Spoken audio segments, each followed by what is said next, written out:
Alors, bonjour à tous. Tout d'abord, je voudrais vous remercier pour votre présence et votre participation à notre premier webinaire sur Saga, donc, qui est notre nouveau dispositif qui permet de recueillir des grands volumes de déchets liquides au bloc opératoire.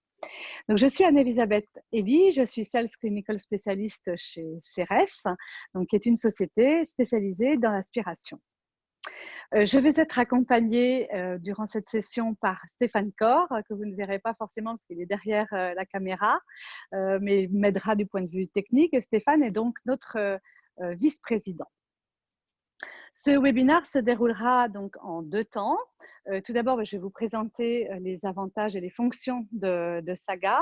Et puis, par la suite, on basculera sur une petite présentation PowerPoint et je vous présenterai donc la société CERES pour ceux qui ne nous connaissent pas encore.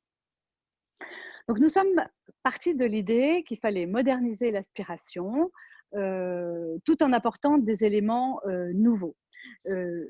L'idée est donc de réinventer l'aspiration et d'aider le personnel infirmier dans son flux de travail. Donc, Saga présente trois avantages principaux. Le premier avantage, c'est déjà le soulagement immédiat du personnel infirmier.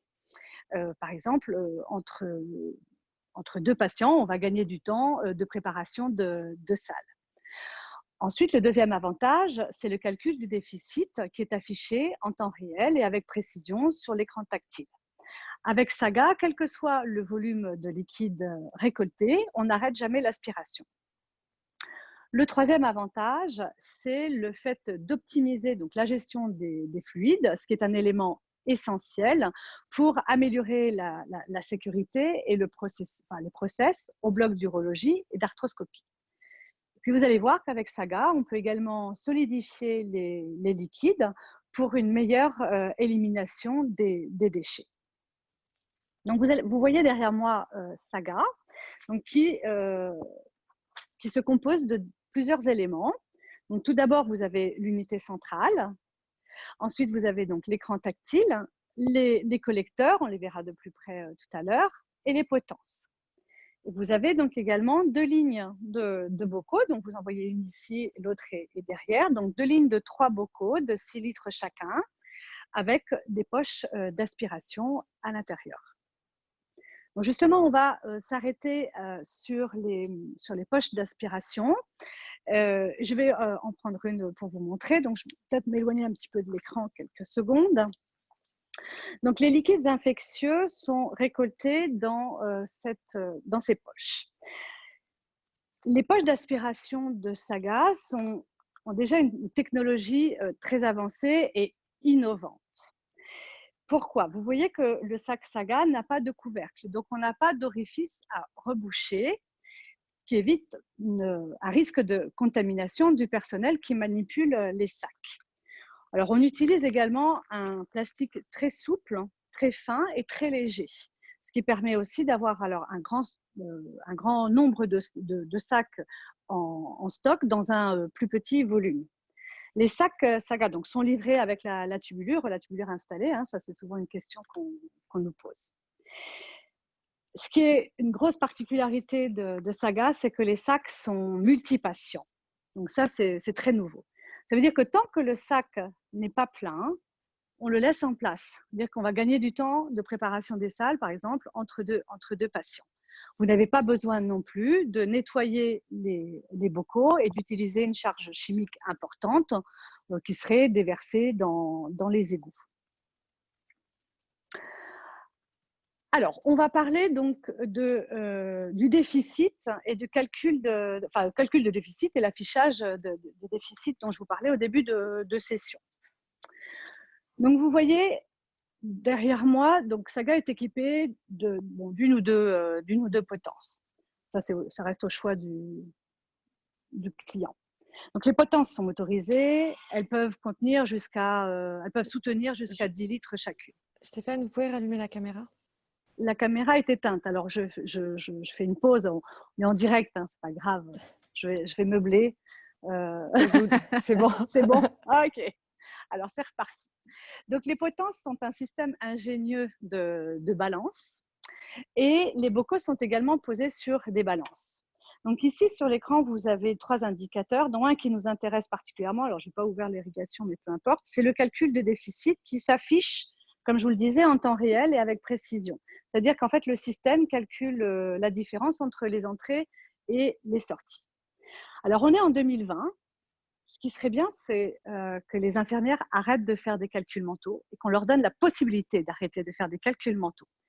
On sait très bien que l'urologue, qu'il utilise du glycocol ou du sérum physiologique, on continue à faire les calculs parce qu'il est très désagréable d'avoir à gérer un patient en salle de réveil qui aurait absorbé trop de liquide et que l'on doit gérer. Et ce n'est pas des situations qu'on aime avoir et c'est pour ça qu'on continue à calculer. On a même pousser le concept encore plus loin, c'est-à-dire que vous avez la possibilité dans le menu de programmer une alarme au volume désiré par le chirurgien. Si le volume de déficit est atteint, vous avez une alarme qui retentit et un message sur l'écran qui indique que le volume de déficit est atteint. Alors à ce moment-là, vous n'avez plus qu'à regarder par terre si le liquide est par terre ou dans les champs. En tout cas, le chirurgien pourra faire ce qu'il faut en pérope. Donc ça, c'est vraiment le fait qu'on apporte une vraie sécurité aux patients d'abord, aux chirurgiens et au personnel infirmier. Justement, donc, on va lancer l'aspiration. Donc, sur l'écran, donc on appuie sur Start, sur l'icône lecture. Et je vais me taire 5 secondes et vous allez écouter ce qui se passe. Voilà. Donc, en fait, il ne se passe rien. Donc, vous n'avez pas de problème de connexion, tout va bien. Je voulais juste vous faire remarquer que Saga est extrêmement silencieux. Il y a déjà suffisamment de dispositifs en salle qui fait du bruit. On n'en rajoute pas avec Saga. Donc, à l'arrière de Saga, vous avez un branchement électrique, et vous avez un branchement au vide mural. Saga n'a pas de pompe. C'est pour ça qu'il ne fait pas de bruit. Je vais vous montrer, alors, quel est le circuit des fluides, des liquides infectieux récoltés par Saga. Donc, le liquide arrive donc, par la tubulure, traverse le collecteur, lui-même connecté à la tubulure du sac que je vous ai montré tout à l'heure. Le liquide est ensuite déversé dans le bocal. Dans le sac surtout, pas dans le bocal, dans le sac. Quand le sac est plein, automatiquement, on passe au bocal suivant. Si vous avez besoin d'aller au-delà de 18 litres de recueil, on va passer à la ligne suivante. Il suffit de changer le collecteur et on passe ainsi de suite d'une ligne à l'autre. Donc là, déjà, on rentre dans l'idée qu'on va bien au-delà des 36 litres dont je vous parlais au départ. En fait, la collecte de recueil, elle est pratiquement infinie. On va avoir une autre façon d'augmenter le recueil de liquide avec Saga. Donc, on peut ouvrir le capot de cette façon et on a accès donc au sac. Donc, j'ai préparé pour vous un sac déjà plein. Je vais vous montrer comment on enlève un sac et comment on en met un neuf. Donc, déjà, on va ouvrir le couvercle ici. Donc, vous avez accès au sac très facilement avec la poignée. On va le déconnecter du collecteur avec la main dont on se sert habituellement, par exemple la droite si on est droitier. Voilà. Et vous sortez le sac. Donc, le sac, il se présente comme ça, donc avec cette poignée dont je vous parlais. Et ce qui est très ingénieux aussi, c'est qu'on a une deuxième poignée, donc ça permet vraiment une excellente prise en main. Vous avez aussi un bouchon pour fermer la tubulure, pour le liquide qui resterait dans la tubulure. Et donc, vous n'avez plus qu'à le mettre dans la poubelle. Donc, on va en mettre un neuf, donc de cette façon-là, très simplement. On ne défait pas l'autocollant. On pose le sac de cette façon, ferme le couvercle. Et je m'arrête un instant parce que je vous fais remarquer quand même que pendant qu'on fait tout ça, l'aspiration continue. On n'a jamais arrêté l'aspiration. Le chirurgien ne s'est aperçu de rien. Et donc, on va connecter voilà. Vous voyez aussi que le bocal qui est en train de travailler, il est éclairé. Ah ben, je vais toucher quelque chose qu'il n'a pas aimé. Donc, il est en train de travailler, le bocal. Donc, on n'y touche pas. Donc, on continue on peut accéder à tous les autres sacs. Et c'est pour ça qu'on peut avoir un volume de recueil infini. Alors, imaginons que nous arrivons en fin d'intervention. Ah, il y a quand même quelque chose que je voulais vous dire, mais ça sera un petit suspense. Il y a encore une troisième façon de changer les sacs, mais là, je vous montrerai à la fin.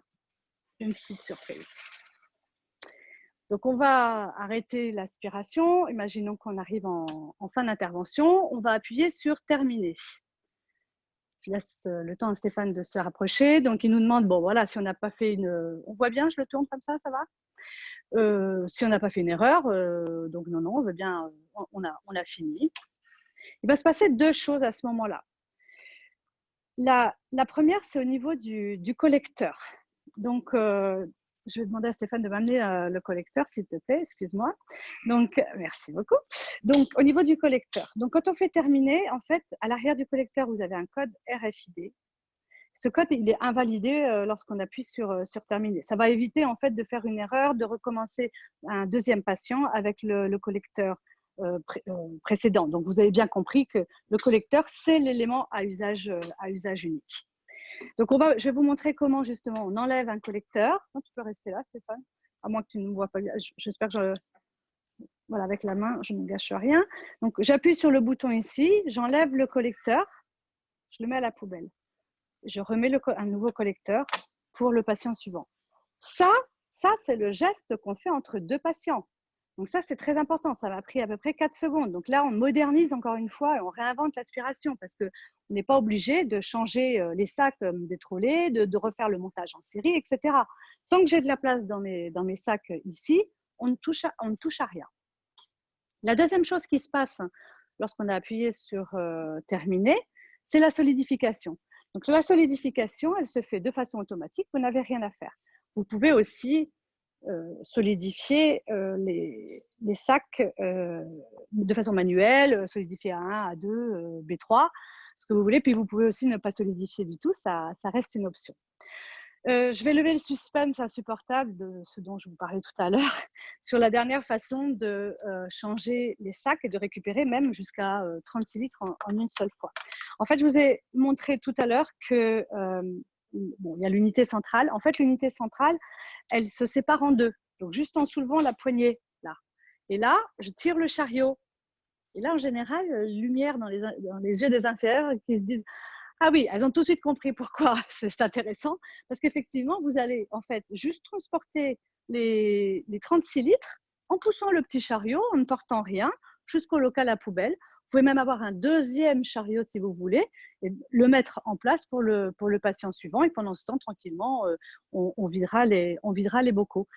Et je vous montre à l'arrière, donc la cartouche de gel, elle se situe à ce niveau-là. Donc on la change régulièrement. Voilà, donc ça c'est la surprise que les infirmières aiment beaucoup. Je le remets en place et je vais vous parler du dernier point que je voulais aborder, c'est l'historique. Donc dans le menu historique, dans le menu vous avez l'historique des 50 derniers patients avec l'heure de début et la date.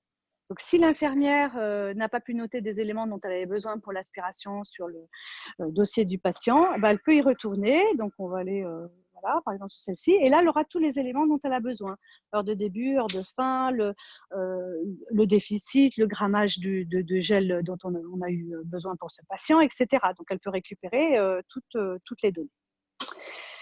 Voilà, donc on est sur un dispositif donc, qui vraiment modernise l'aspiration et qui, j'espère, se rendra indispensable parce que c'est vrai que pour les résections de prostate, les vessies, les arthroscopies, c'est vraiment quelque chose qui rendra un énorme service. On est sur un dispositif qui n'utilise pas de charge chimique pour nettoyer le dispositif et on va être... on est très écologique et je vais vous expliquer pourquoi, puisque dans la présentation que je vais vous faire là, je vais vous présenter CERES.